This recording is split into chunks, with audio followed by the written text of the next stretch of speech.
All right, let's try this again. So in this video, we're going to be taking a look at the reaction regioselectivity of the addition of a nucleophile to an alpha-beta unsaturated carbonyl system. Now at the top of the slide, we have an alpha-beta unsaturated ketone, which is also referred to as an enone, just to reflect the fact that this whole functional group is made up of an alkene and a ketone. So we have to take this functional group as one, not just as two individual functional groups. Now, when this nucleophilic addition occurs, it can occur in one of two ways, right? This electrophile can undergo 1,4 addition by a nucleophile, or it can undergo 1,2 addition by a nucleophile. What I want you to do right now is pause the video and see if you can draw the products that would form from these two addition pathways. Well, hopefully you're able to come up with a 1,4 addition product where a new nucleophile carbon bond is formed at the beta carbon, and the double bond, carbon-carbon double bond, disappears. All right, so you can see the new nucleophile carbon bond there, and then the double bond of the alkene that we started off with disappears from the product, or in the product. Now, if we take a look at 1,2 addition, and the product that forms from 1,2 addition, hopefully that nucleophile that you added was added to the carbonyl to form a new carbon nucleophile bond at the carbonyl carbon, and you kept the alkene of the starting material intact. Right, so hopefully you can already see the pathways of addition. In 1,4 addition, the nucleophile will be added to the beta carbon, which I'll circle here. And in 1,4 addition, the nucleophile is going to be added directly to the carbonyl carbon, which I will circle there. Now, if we think about the mechanisms of these two pathways, in 1,4 addition, the nucleophile will add directly to the beta carbon. Those pi electrons are going to fall then all the way up to the carbonyl oxygen. And when this happens, the intermediate that we create should look fairly familiar to you.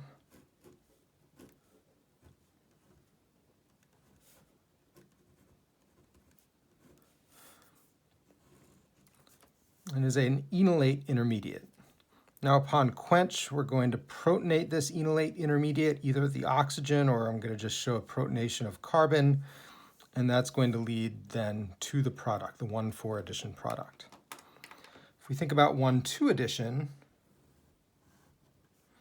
in 1,2 addition, the nucleophile adds to the carbonyl carbon, and then just like in all other carbonyl additions, the carbon-oxygen pi bond breaks, and those pi electrons fall up to oxygen.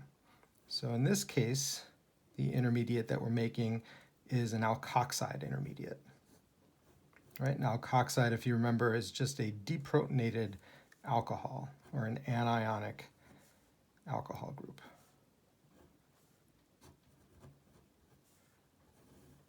Right, and then upon quench, when we add something that's protic, that oxygen is going to get protonated, and that forms the alcohol functional group that we have from 1,2 addition.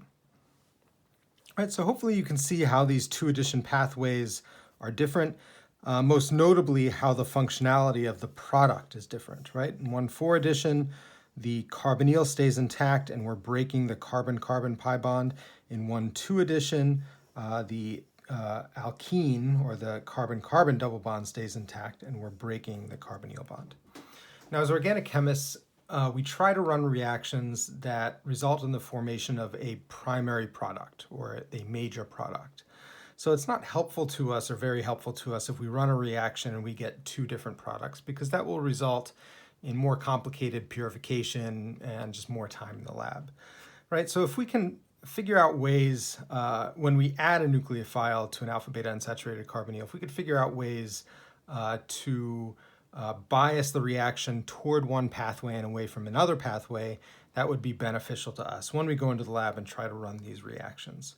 So we're going to look at three factors that are going to affect that regioselectivity and allow us to come up with reactions that are primarily 1,2 pathways or follow primarily a 1,4 pathway.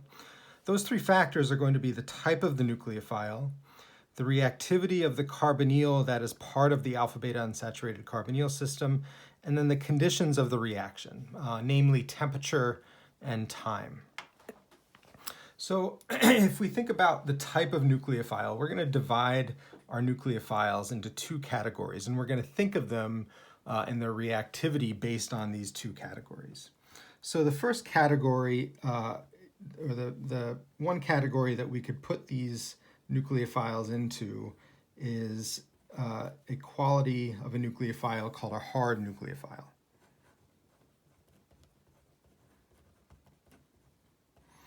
All right, hard nucleophiles, I think organic chemists tend to use interesting figurative terms to describe properties. And I think hardness in this case is actually an appropriate descriptor for these nucleophiles. So what is a hard nucleophile? Well, a hard nucleophile is typically a small atom.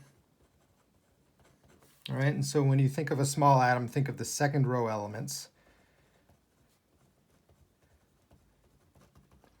Right, so those would be like carbon, nitrogen, oxygen, and fluorine.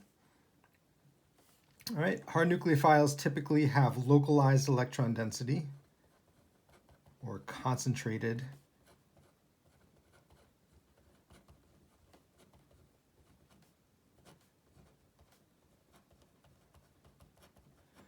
All right, and what that means is that the electron density of the nucleophile is sitting primarily on one atom and is not moving around or is not dispersed in any way. All right.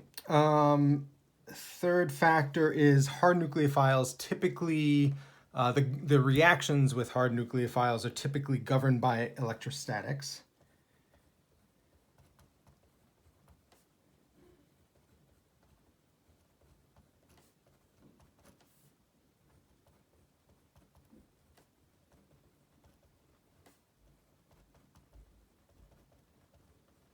Right, and what that means is that if a hard nucleophile is small and its electron density is localized to one area, we can think of that nucleophile having at least a partial negative charge, if not a full negative charge or formal negative charge. And electrostatics is really just charge attraction. So the reactions with hard nucleophiles are typically governed by a negatively charged nucleophile being pulled close to a positively charged electrophile. All right, and just to bring this home, hard nucleophiles typically undergo 1,2 addition.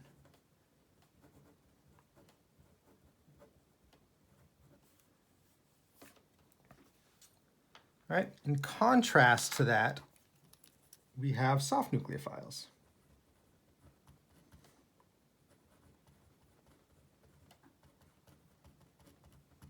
All right, and just like hard nucleophiles are small and have localized electron density, soft nucleophiles are typically larger. Right, so if we're thinking about atoms that are nucleophilic, we can think of the third through fifth row elements.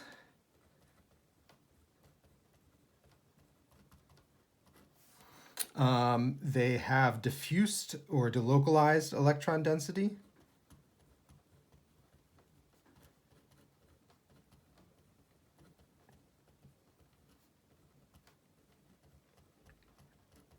Right, so if you think of things that can help with the delocalization of electrons, properties or phenomena such as resonance and conjugation will help to delocalize electron density. Also polarizability, right? The larger atoms are able to hide that electron density over a larger volume of space, right? So those are both properties that are going to make nucleophiles more soft. And in contrast to hard nucleophiles, where the reactions are governed by electrostatic reactions, right, the bringing together of opposite charges, soft nucleophiles, because they're not going to have a significant negative charge, those reactions are going to be governed by orbital overlap.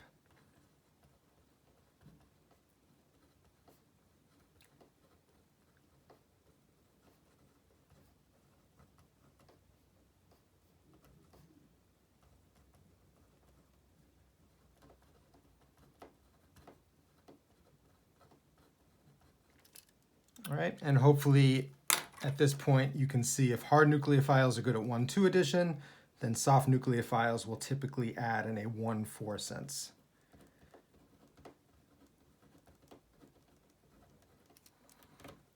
Okay, so when we think about these two reaction pathways in reference to the type of nucleophile, hard nucleophiles are going to typically go in a 1,2 direction, where soft nucleophiles will typically go in a 1,4 direction.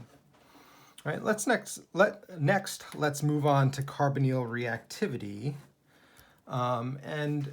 This should not be much of a surprise, but it would make sense that the more reactive the carbonyl is, the carbonyl functionality of the alpha-beta unsaturated carbonyl system, the more likely a nucleophile will add to the carbonyl rather than the beta carbon. Right? So when we think of more reactive carbonyls,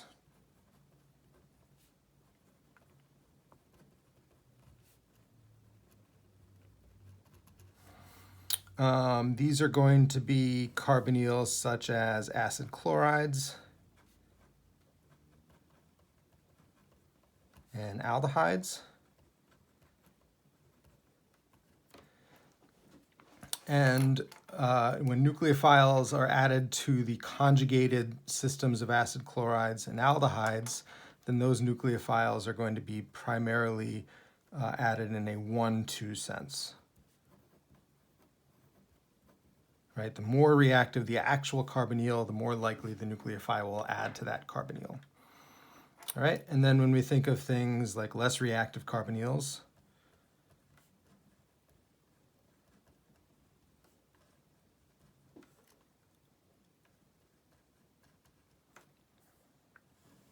right, so these are going to be functional groups like esters and amides.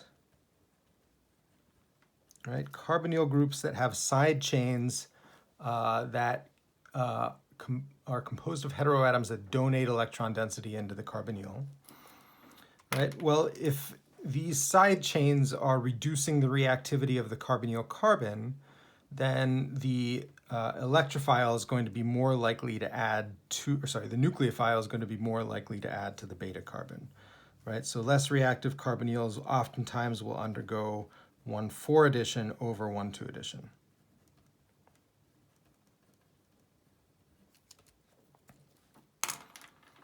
Right, finally, let's look at the reaction conditions, and we're going to split this apart into kinetic conditions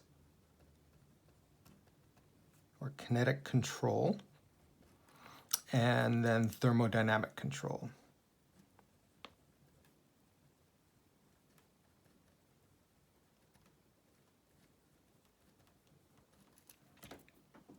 So we've talked about kinetics and thermodynamics a lot in this course, and hopefully by this time you've realized that when we talk about kinetics, we're talking about the pathway between a starting material and a product, or a starting material and an intermediate, right? Where what controls the kinetics is the amount of energy it takes to get from point A to point B, right? So we're investigating the activation energy, and that activation energy is tied directly to the rate of the reaction. So kinetic control is how do we control the rates of these reactions. Thermodynamic control, when we're talking about thermodynamics, in contrast, right, we're only investigating the energy of the starting material and the energy of the product or the intermediate, and we're completely disregarding how we get from that starting material to the product or the starting material to the intermediate. So we're just thinking about where we're starting and where we're ending. Well, let's think about kinetic control. So the factors that will allow a reaction to proceed through its kinetic pathway are lower temperatures, shorter reaction times,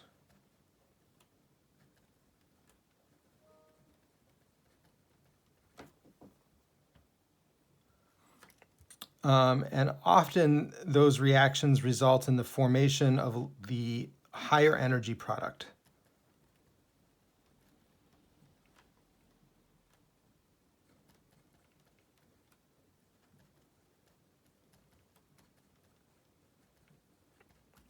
And whenever a reaction of a nucleophile with an alpha-beta unsaturated carbonyl compound is under kinetic control, we typically think of the formation of the 1,2 addition product.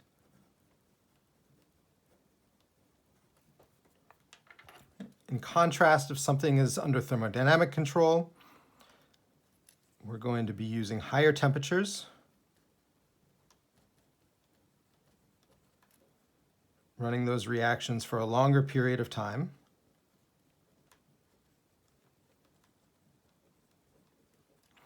And they're going to result in the formation of the more stable or lower energy product.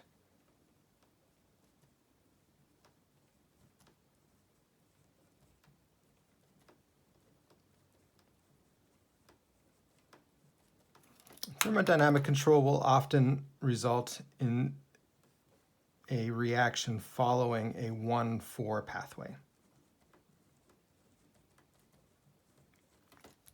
So those are the three factors that we're going to look at in greater depth on the next slide.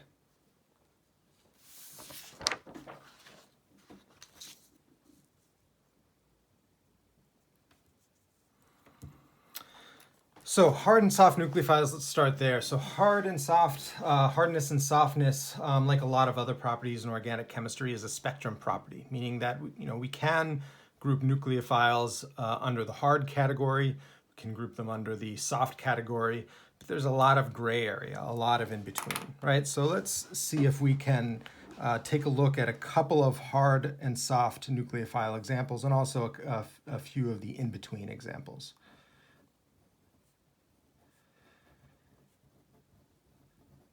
So if you think back to how we described hard nucleophiles just a few minutes ago, remember we said that hard nucleophiles are typically small.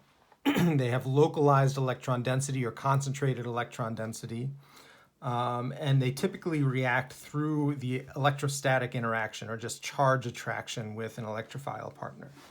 So an example of a hard nucleophile, or a few examples of a hard nucleophile, would be fluoride, hydroxide, and alkoxides.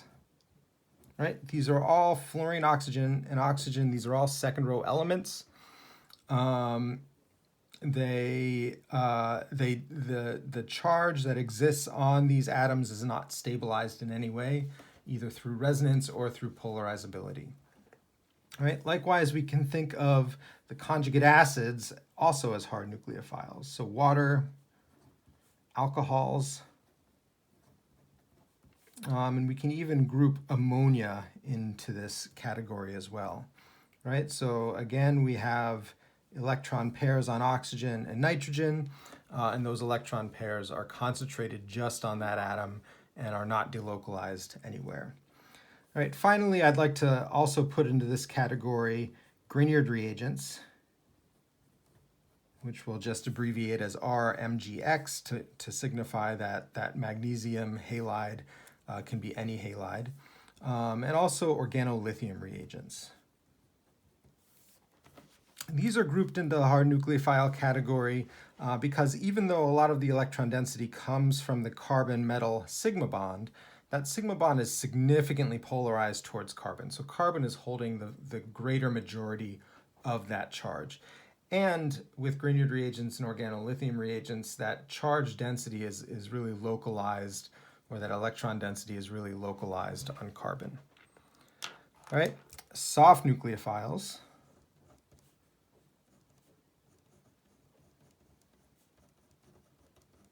In contrast, we said are large, the electron density is diffuse or delocalized, and they will not react through electrostatics, meaning that they don't have a significant amount of a negative charge, and therefore the reactions are controlled just by the overlap of the orbitals with the electrophile.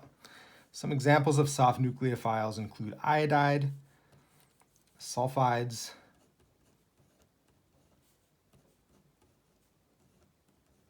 and we can also group into this anionic group enolates. All right. We can also have soft nucleophiles that are uncharged, so things like thiols, phosphorus nucleophiles, enamines.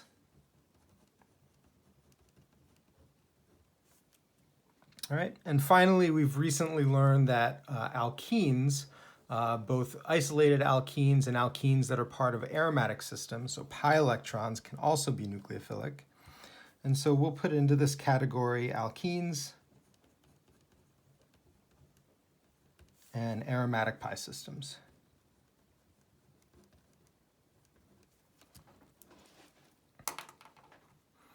Now, if we think about some examples of nucleophiles that are going to be in between,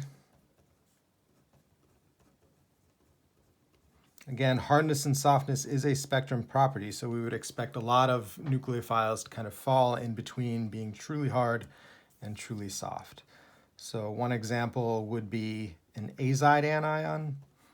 Another would be a cyanide anion. We also have things like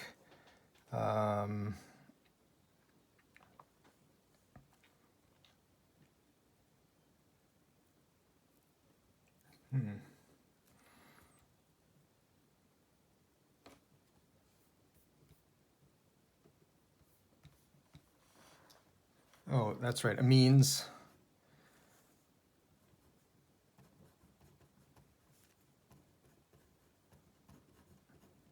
Right, so you can see that a primary amine and a secondary amine are kind of on the in-between scale, whereas ammonia, NH3, is considered a hard nucleophile. Some people qualify ammonia kind of on the in-between category as well, but I like this definition a little bit more because it does take into consideration steric hindrance as well. Right, so these are some examples in 3 different categories of hard and soft nucleophiles.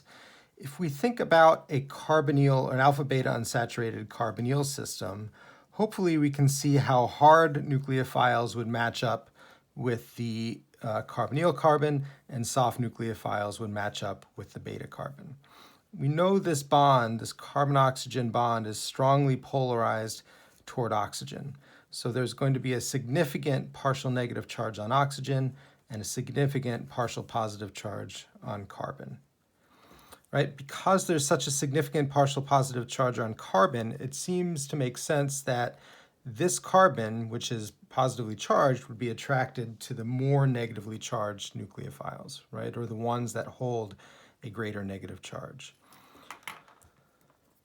In contrast, there is going to be a partial positive charge on the beta carbon, but it's going to be much smaller. And as a result, it's not going to be as attractive to the hard nucleophiles. And it's going to be much more attractive to the soft nucleophiles because the larger orbital coefficient sits on this carbon.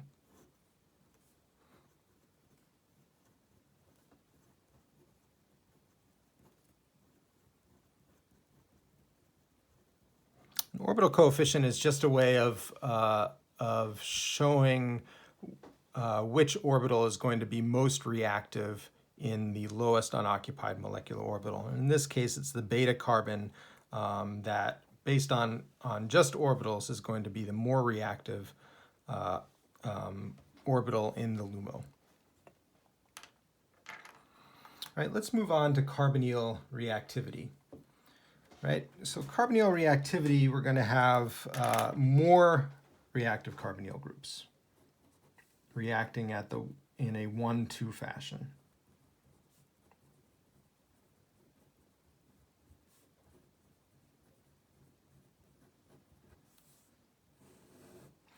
So for example,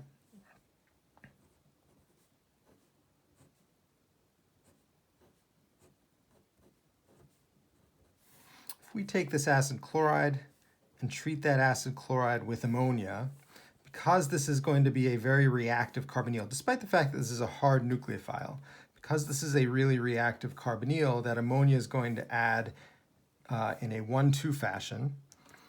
And then this entire functional group is actually going to undergo substitution.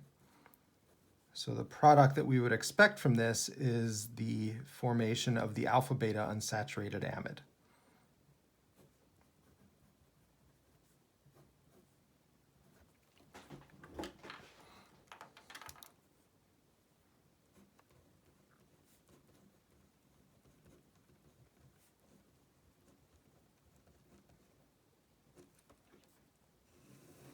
In contrast, if we compare the same addition, the addition of the same nucleophile to a less reactive carbonyl. So let's take a alpha-beta unsaturated ester. In this case, we'll do a methyl ester. And we add ammonia, despite the fact, again, that ammonia is a hard nucleophile, that ammonia would preferentially add to the beta carbon. And so the product that we would get would be reflective of 1,4 addition.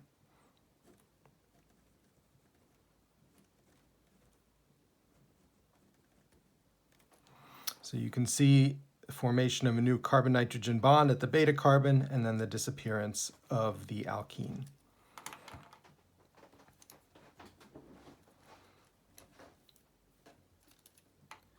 We can also take a look at the consequence of adding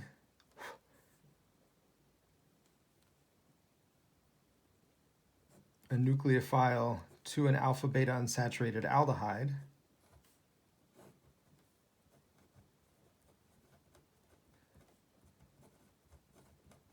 So if we think about the sodium borohydride addition to this alpha-beta unsaturated aldehyde, well, when that sodium borohydride adds, it's going to add primarily to the aldehyde. And so this will undergo 1,2 addition and result in the reduction of the carbonyl. In contrast, if we take an alpha-beta unsaturated ketone, let's say cyclopentenone, and we treat this under the same conditions,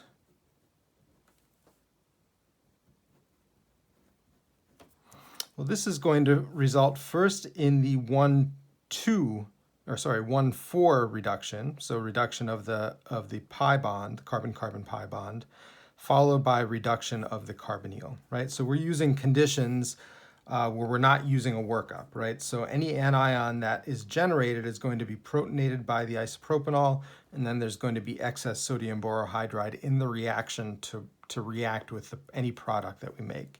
And so in this case, we're going to make the alcohol where the 1,4 addition occurs first, followed by the 1,2 addition to reduce the carbonyl. Right, but again, this shows the reactivity difference between an aldehyde, which is going to be very reactive relative to a ketone.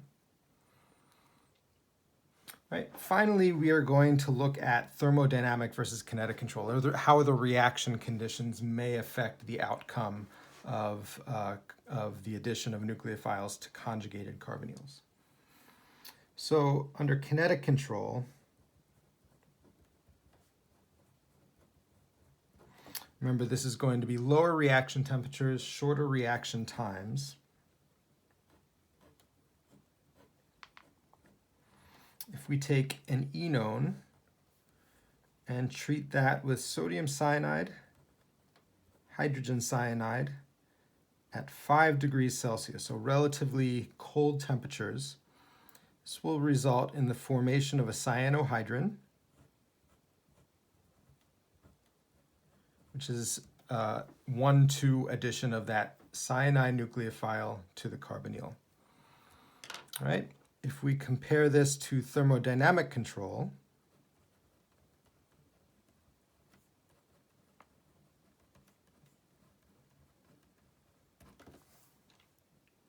where we're going to mix the same things together, but this time do it at a much higher temperature, at 80 degrees Celsius, well, this is going to result in the 1,4 addition. And the disappearance of the alkene and keeping that alcohol intact. So if we consider what's going on here, why would we get two different product outcomes or reaction outcomes when the only thing we're doing is we're changing the temperature? Well, let's take a look at the reaction energy diagram.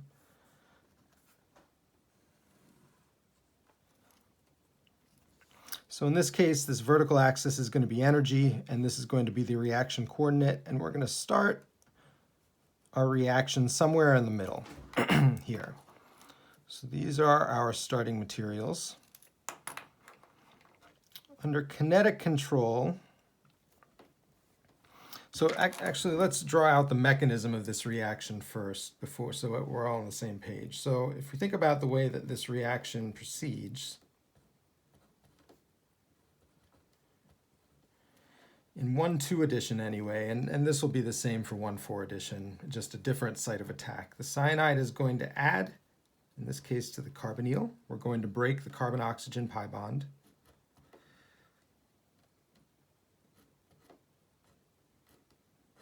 Form an anionic oxygen.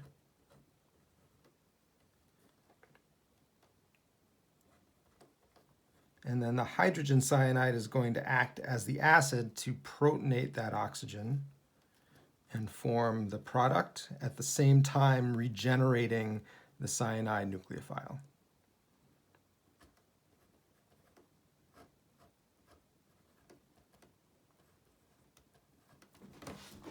Right, so we can think of this as a two-step mechanism.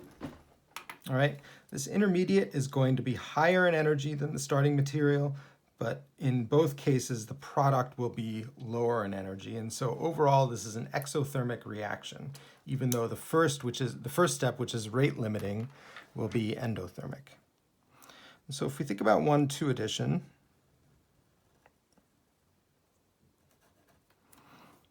all right, this is going to be the first step of 1,2 addition. And then we'll draw the second step here. Second step is just protonation, so the activation energy is going to be relatively shallow, right? Remember, Bronsted acid-base reactions have very low activation energy because it's easy to pluck a proton off. There's not steric hindrance, there's not a whole lot preventing that from happening. If we compare this to 1,4 addition in thermodynamic control, we're saying that it's going to be a slower reaction, but result in a more stable product.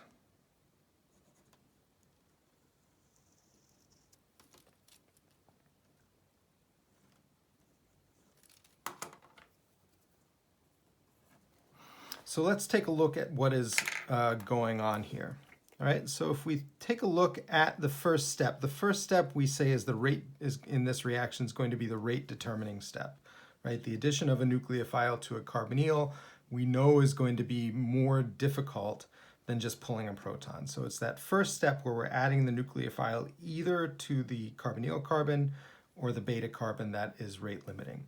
So you can see in this case that under kinetic conditions, we're going to favor 1,2 addition, right? So when we keep that temperature cold, this blue pathway is more likely to proceed just because it has a much lower activation energy. And if there's not a whole lot of energy in the system because we're cooling it down, it's going to be much more difficult for that reaction to proceed through the 1,4 pathway, right? So the activation energy here is lower than the activation energy here. Right, so at cold temperatures, 1,2 addition is more likely to proceed. Right, when we heat things up,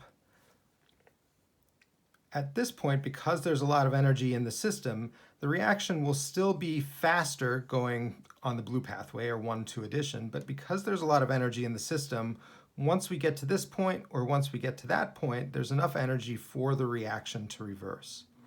And so 1,2 addition will occur at hotter temperatures, but the products will not stick around, right? So if there's enough energy for that reaction to reverse, it might reverse sometimes, and then there's enough energy for that reaction to proceed through the 1,4 addition pathway, in which case we make a low energy product, and now when we're down here, because the activation energy going backward is so high, there's not enough energy in the system for that reaction to reverse, or to have that reverse reaction have a good enough rate to go back to the beginning. So at hotter temperatures, both reaction pathways are possible, but because of the reversibility, all of the product eventually is going to be funneled to the lower energy product. So if we think about practically why one pathway is under kinetic control and one pathway is under thermodynamic control. So why is this activation energy lower than that activation energy? Well, this comes down to electrostatics, right? If it's going to be reasonable for a nucleophile, even no matter which type of nucleophile, it's going to be reasonable that a nucleophile adds to the carbonyl carbon because the carbonyl carbon is going to have a greater positive charge. And so even for soft nucleophiles, those nucleophiles will be more attracted initially to the carbonyl carbon just based on charge attraction. As such, that activation energy of 1,2 addition is going to be lower than the activation energy of 1,4 addition. So that explains the kinetic argument. Let's look at the thermodynamic argument and try to reason why the 1,4 addition product is lower in energy than the 1,2 addition product.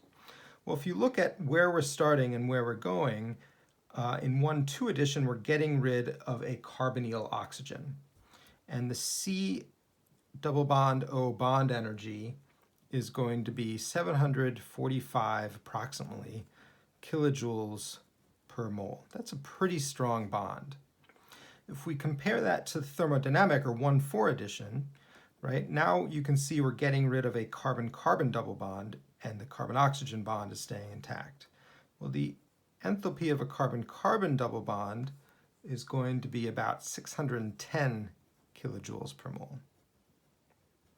Right, so both of these reactions are exothermic, but it's going to be a bigger energy penalty to break that carbonyl bond than it would be to break the alkene bond. So as a result, that 1,4 addition product is going to be lower in energy, and the 1,2 addition product, where we're breaking the carbonyl bond, the more stable carbonyl bond, is going to be higher in energy. As such, when we run these reactions at hotter temperatures, it's the 1,4 addition product that should predominate that reaction mixture. Now, when we think about these three factors, we have to take them all, or we have to consider all of them at the same time. There's not one factor that wins out over the other. So when we're looking at the reaction conditions, the starting materials that we're using, we have to take all of that information to determine whether a reaction will go through a 1,4 pathway or a 1,2 pathway.